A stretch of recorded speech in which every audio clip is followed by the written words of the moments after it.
حضرت فضیل بن عیاض رحمۃ اللہ علیہ ڈاکو تھے، اور نرے ڈاکو نہیں تھے، ڈاکوؤں کے سردار تھے۔ تو ارشاد فرماتے ہیں کہ میرا طریقہ یہ تھا کہ میں ایک پورے قافلے کی صورت میں حملہ کرتا تھا تو لوگ ڈرا کرتے تھے، اگر کہ فضیل بن عیاض کے ڈاکوؤں نے حملہ کیا تو پھر نہیں بچتے۔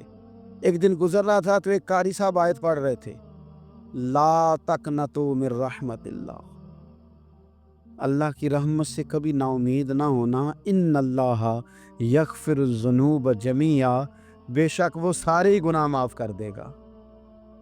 آپ فرماتے ہیں میرے دل میں بات اثر کر گئی، ماننا ہے نا۔ جس نے نہیں ماننا اس نے 6666 آیتوں کا ترجمہ پڑھ کے بھی توجہ نہیں کرنی۔ آپ ارادہ کریں نا، آپ اپنی دل کی زمین کو زرخیز بنائیں۔ فرماتے ہیں میں فوراً وہ آیت سنی تو میں رویا، اور میں وہ حافظ صاحب کے پاس چلا گیا، ان سے اجازت لی، ان کے کمرے میں داخل ہوا۔ میں نے کہا آپ نے بھی آیت پڑھی ہے کہ اللہ سارے گناہ معاف کر دے گا؟ تو جس بندے نے کئی سال ڈاکے ڈالے ہوں، بیٹیاں روتی رہتی ہوں پر وہ مال لے کے آ گیا ہو، مائیں واسطے دیتی رہتی ہوں پر وہ لوٹ کے نکل آیا ہو، اب جی اگر وہ بندہ بھی سچے دل سے توبہ کرے تو اللہ معاف کر دیتا ہے۔ تو آفر جی کہنے لگے میں کون ہوتا ہوں تمہیں کوئی تفسیر بتانے والا، میں نے تو قرآن کی آیت پڑھی ہے، میرا رب کہتا ہے لا تقنطوا من رحمت اللہ، تم نے مایوس نہیں ہونا، تم آ جانا، معافی مانگ لینا، ان اللہ یغفر الذنوب جمیعا، اللہ سارے گناہ معاف فرما دے گا، اللہ سارے گناہ۔ تو یہ تو اللہ فرما رہا ہے۔ فضیل بن عیاض کہتے ہیں میں نے کہا ختم ہو گئی بات، توبہ بھائی۔ واپس آیا تو وہ میرے ساتھ جو تھے نا، ان سے میں نے کہا سردار نیا تلاش کر لو بھائی۔ اب ارادے بدل گئے، پروگرام کچھ اور ہو گیا۔ اب تو لوگ ہمیں تانے دیں گے، اب تو لوگ باتیں کریں گے کہ اوتھے کی لین جانا ہے۔ فضیل بن عیاض کہنے لگے بس بھائی توبہ کرنی، اب تم کوئی اور سردار تلاش کر لو۔ اور اوپر اوپر سے نہیں کہا، توبہ کی تقریریں نہیں کی، دوسروں کو میسج نہیں بھیجے، اور لیکچر نہیں جھاڑے، رو کے کہا، درد سے کہا، دل سے کہا۔ تو وہ جو باقی کے تھے نا، ان پر سردار کی بات کا اثر ہوا، کہنے لگے سردار ہم نے سردار نیا نہیں ڈھونڈنا، اگر چوریاں مل کے کی ہیں تو اب تو اس طرح تو نہ کر، توبہ بھی مل کے ہی کریں گے، اب اللہ بھی مل کے ہی کریں گے، اب بس تو اگر ادھر جائے گا تو ہم بھی تو جائیں گے نا۔ اللہ اکبر۔ فضیل بن عیاض کہتے ہیں ظاہر ہے مال لوٹا کرتے تھے، میں نے مسئلہ پوچھا علماء سے تو انہوں نے بتایا کہ یہ تو حقوق العباد کا مسئلہ ہے، جو لوٹا ہے وہ تو واپس کرنا ہی پڑے گا۔ اب میں نے وہ پیسے جمع کیے، اب سارے تو میرے پاس تھے نہیں، جتنے میں دے سکتا تھا دیے، جو کھا چکا تھا وہ رہ گئے، ایک یہودی کے پیسے رہ گئے، اس کے گھر چلا گیا، میں نے جا کے اسے کہا میاں میں نے کر لیا توبہ، اور میں وہ فضیل بن عیاض ڈاکو ہوں جس کے تیرے گھر سے اتنا مال لوٹا تھا، میرے پاس پیسے کوئی نہیں، وہ پیسے لگ گئے، اب تو اس طرح کر مجھے معاف کر دے۔ وہ کہنے لگا نا جناب، یہ بھی کبھی کبھی ہوتا ہے، لوگ نا شرافت کو بزدلی سمجھ لیتے ہیں۔ فضیل بن عیاض سے کہنے لگا میں تو پیسے لوں گا، ایسے تو نہیں معاف کرتا۔ آپ فرمانے لگے پیسے تو کوئی نہیں، یہ سچی توبہ ہے۔ وہ کہنے لگا پھر اس طرح کرو، میری اونٹوں کو چارہ ڈالو، پیسے پورے ہوئے تو چلے گا نا۔ کل ڈاکو تھے، ابھی وہ تلوار چلانی آتی ہے، نیزہ چلانا آتا ہے، ڈٹنا آتا ہے، اعصاب مضبوط ہیں، مسئلہ کوئی نہیں، لیکن توبہ سچی کی ہے نا، یہ سچی توبہ والے لوگوں کا طریقہ ہے۔ اس سے کہہ سکتے تھے کہ جا جتھو لب دینی لے لے، تو جا کہا معاف کر دے، تو تیار ہی نہیں ماننے کو۔ حضرت فضیل بن عیاض کہنے لگے اگر اونٹوں کو چارہ ڈالنے سے تو معافی دیتا ہے نا، تو میں تیرے اونٹوں کو چارہ ڈالنے کو بھی تیار، کیونکہ راضی اللہ کو کرنا ہے، اپنے ضمیر سے بوجھ اتارنا ہے، بندوں کے سامنے سرخرو نہیں ہونا، اللہ کے حضور ہونا۔ توبہ کا مطلب ہے رب کی بارگاہ میں سرخرو ہونا، بندوں کے سامنے نہیں۔ حضرت فضیل بن عیاض صاحب کہنے لگے ڈالیں گے تیرے اونٹوں کو چارہ، کیوں نہیں ڈالنا؟ 2-4 دن چارہ ڈالا تو وہ یہودی ایک دن کہنے لگا کہ یہ نا ٹھیکریوں سے بڑی ہوئی تھیلی ہے، یہ تو ذرا اٹھا کے لا۔ حضرت فضیل بن عیاض نے اٹھا کے اسے دی، جب اس نے کھولی تو اشرفیوں کی بھری ہوئی تھی۔ تو آپ فرمانے لگے تو کہہ رہا تھا ٹھیکریاں اٹھا کے لا، کہنے لگا میں تورات بڑی پڑھتا ہوں، عالم ہوں، میں نے تورات میں پڑھا تھا کہ مسلمان جب سچی توبہ کر لیں گے نا تو رب ٹھیکریوں کو بھی سونا بنا دیا کریں گے، پھر یہ مٹی کے ڈھیلے اشرفیاں بنا کریں گے، تو میں نا تیری توبہ چیک کر رہا تھا, یہ اس میں میں نے روڑے بڑے ہوئے تھے, لیکن تو اٹھا کے لایا تو تیری توبہ بھی سچی ہے اور تمہارا دین بھی سچا ہے. اب اس طرح کر, معافی اس شرط پہ دوں گا کہ مجھے کلمہ پڑھا تاکہ میں بھی مسلمان ہو جاؤں. توبہ کے معاملے میں احساس, اور میں نے کہا کہ جس نے اشارہ لینا ہے اشارہ, ایک زازان نام کا نا گویا تھا, آواز بڑی سریلی تھی. شراب خانے میں جب محفلیں سجتی تھی تو معاذ اللہ وہ گانے گایا کرتا تھا, سریلی آواز تھی. حضرت عبداللہ ابن مسعود حضور کے صحابی, حضور نے فرمایا عبداللہ ابن مسعود اسی طرح قرآن پڑھتے ہیں جس طرح میرے اوپر نازل ہوا تھا. عبداللہ ابن مسعود نا چھوٹا قد اور پتلی پتلی ٹانگیں تھی حضرت عبداللہ ابن مسعود. ایک دن درخت پہ چڑھے ہوئے تھے تو کچھ لوگوں نے نا, بچے کرتے ہیں نا مذاق, معاذ اللہ کچھ نے کہا کتنی پتلی ٹانگیں. اللہ کے محبوب علیہ السلام نے فرمایا قیامت کے دن عبداللہ ابن مسعود کی ٹانگوں کا وزن احد پہاڑ سے بھی زیادہ ہوگا. زبردست صحابی ہے. اور حضور نے فرمایا میں نے جس کو گورنر بنایا, کسی جگہ امیر بنایا, مشورہ کر کے بنایا, اگر میں کسی کو بغیر مشورے کے امیر بناتا تو عبداللہ ابن مسعود کو بناتا. حضرت عبداللہ ابن مسعود گزر رہے تھے تو وہ جو زازان نام کا گویا تھا وہ گانے گا رہا تھا. ہماری جو تقریریں ہیں نا جی, میری طرح کے لوگ, وہ چونکہ جمعہ پڑھانا ہے, 45 منٹ پاس کرنے ہیں, تو نہ وہ ذوق سے تیاری, نہ وہ درد. قوم کی اصلاح, ایک میرے اسا فرمایا کرتے تھے تمہارا بچہ بگڑ جائے تو کتنے پاپڑ بیلتے ہو صحیح ہو جائے. یکدم خدا نہ خواستہ خاکم بدہن, کروڑ دفعہ اللہ معاف کرے, کسی باپ کو رات کو خبر مل جائے کہ تیرا بیٹا نشہ کرتا ہے, سوئے گا رات کو, روئے گا کہ نہیں مصلی بچھا کے. لیکن یہ صرف اپنے بیٹے کے بارے میں ہے. کاش قوم کے ہر بیٹے کے بارے میں ہمارا یہی ذہن بن جائے کہ یار یہ کیوں بگڑ گیا ہے. اور اس درد سے جب ہم اصلاح کریں گے, تقریر کریں گے, پھر آپ محسوس کریں گے کہ اللہ اس میں اثر بھی پیدا کرے اور اس میں تاثیر آتی. حضرت عبداللہ ابن مسعود گزرے تو اب درد تھا نا دل کے اندر, اور اگر کسی نے توبہ کرنی ہے تو ایک جملے سے بھی کر لینی.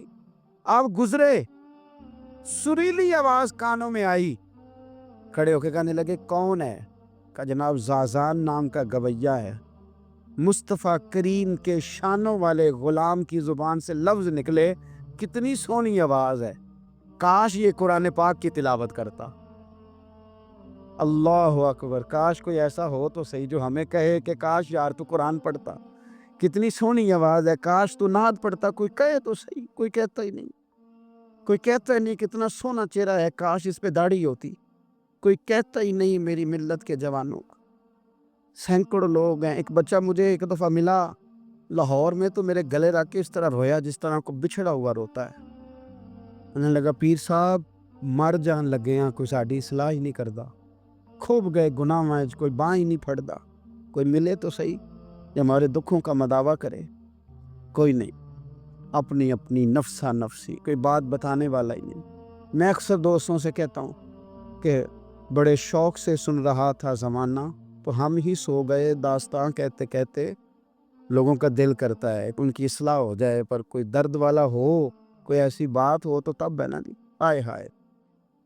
حضرت عبداللہ ابن مسعود کہنے لگے کاش یہ قرآن پاک پڑھتا. یہ کہہ کے چلے گئے. باہر وہ نکلا نا, جب سارے لوگ باہر نکلے اس معاذ اللہ بری مجلس سے, تو چیم گوئیاں ہو رہی تھی کہ آج تو یہاں حضرت عبداللہ ابن مسعود بھی آئے تھے. تو زازان سے کسی نے کہا کہ آج نا حضرت عبداللہ ابن مسعود نے تیری آواز سنی, تیری آواز. تو وہ کہہ رہے تھے کاش اتنی سونی آواز سے قرآن پڑھتا تو مزہ آتا, کاش. وہ کہنے لگا نبی پاک کے صحابی نے میرا نام لیا ہے, گویا ہو کے میرا ذکر کیا ہے. حضرت عبداللہ ابن مسعود نے میرا نام لے کے کہا کہ کاش میں قرآن پڑھتا, اور میرے لیے کہا مصطفیٰ کے صحابی نے. حضور سے قرآن سیکھنے والے کی خواہش ہے کہ میں قرآن پڑھوں. دوڑے گئے, کدھر ملیں گے عبداللہ ابن مسعود؟ فلاں فلاں جگہ غسل کیا, وضو کیا, پیروں میں لگ گئے جا کے. کہنے لگے سونیا, جس کے قرآن پڑھنے کی تعریف مدینے والے کریں, وہ میرے بارے میں کہے کہ مجھے قرآن پڑھنا چاہیے تھا. آج سے میں نے ٹھوکر ماری سارے گانوں کو, سکھاؤ مجھے قرآن, میں قرآن ہی پڑھا کروں. میں قرآن پڑھوں گا, میں پڑھ پڑھ کے سناؤں گا.